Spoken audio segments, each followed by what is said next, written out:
A presidente da Comissão Europeia, Ursula von der Leyen, discursou no Fórum de Davos e falou sobre a pressão dos Estados Unidos pela anexação da Groenlândia. Von der Leyen declarou que as tarifas anunciadas por Donald Trump para países europeus são um erro.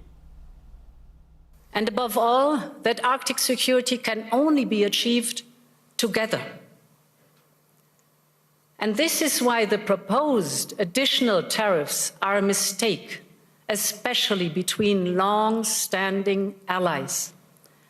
The European Union and the United States have agreed to a trade deal last July. And in politics, as in business, a deal is a deal. Professor, então vou passar a bola para o senhor para analisar essas duas falas. Débora, é um contrassenso. Nós estamos falando de uma vontade megalomaníaca. Isso tem sido chamado dessa forma por diversos analistas no mundo inteiro, de um presidente que, na verdade, está enfraquecendo alianças históricas do seu país. De novo, tudo que o Trump quer fazer militarmente na Groenlândia já pode ser feito agora. Essa iniciativa, Débora, do Domo de Ouro, assim chamado pelo Trump, que é uma espécie de defesa antiaérea dos Estados Unidos contra mísseis balísticos intercontinentais, ela já poderia ser feita com os tratados que existem agora. Nós estamos vendo o Trump aí, Débora, eu não sei se ele vai começar a falar agora, talvez esse seja o momento. Ainda não. Essa é uma imagem recuperada, ainda não é a imagem ao vivo. Estamos tranquilos, Vitélio. Então tá bem. Yuri, veja só, essa iniciativa de defesa antiaérea começa em 1983 com o Reagan. Ela foi apelidada de Guerra nas Estrelas, porque a ideia dos Estados Unidos era de colocar armas de destruição em massa em satélites e fazer uma espécie de escudo para os Estados Unidos.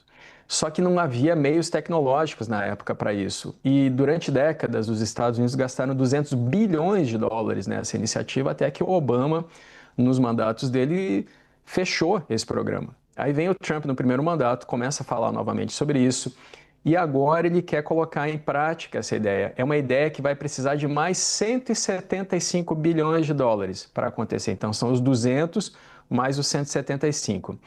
E viola algumas normas, algumas leis internacionais. Por exemplo, armas de destruição em massa não podem ser colocadas no espaço.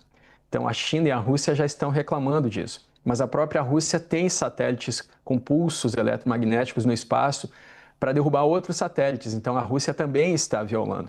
De qualquer forma, para fazer essa defesa antiaérea, para colocar um escudo sobre o Alasca, a Groenlândia, fazer um escudo no Círculo Polar Ártico, o Trump não precisa anexar ou comprar a Groenlândia. Ele já pode fazer isso agora.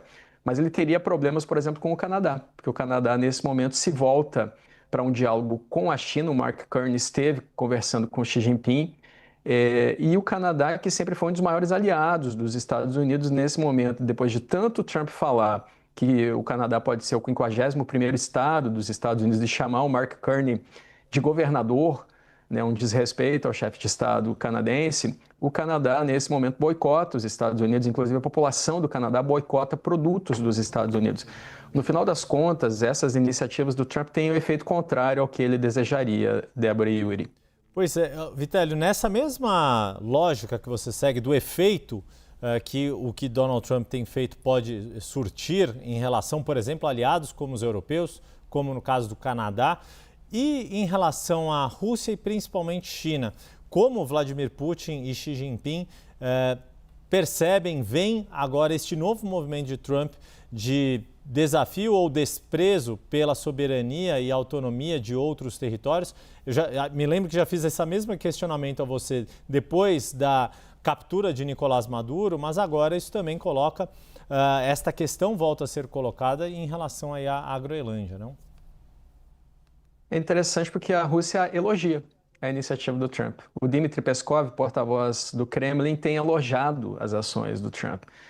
O Putin elogiou a Estratégia Nacional de Segurança dos Estados Unidos, publicada no início de dezembro, que divide o mundo em zonas de influência. Então, os Estados Unidos com as Américas, não fica claro como é que ficaria a Europa, mas fica claro que não seria mais uma prioridade para os Estados Unidos, e aí a região da Ásia-Pacífico com a China, embora os Estados Unidos considerem a China do seu principal rival pela hegemonia.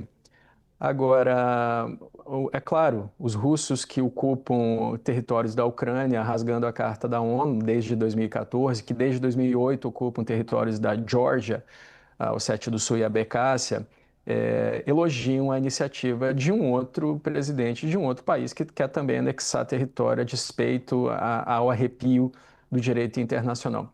A China, no entanto, Yuri, critica o que o Trump vem dizendo e pede respeito ao direito internacional.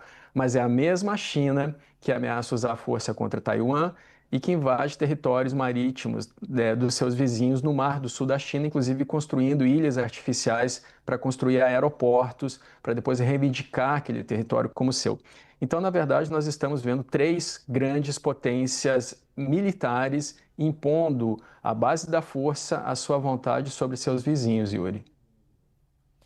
Muito obrigada. Nós conversamos com o professor Vitélio Brustolin, que é professor de Relações Internacionais e pesquisador de Harvard. Muito obrigada mais uma vez, Vitélio.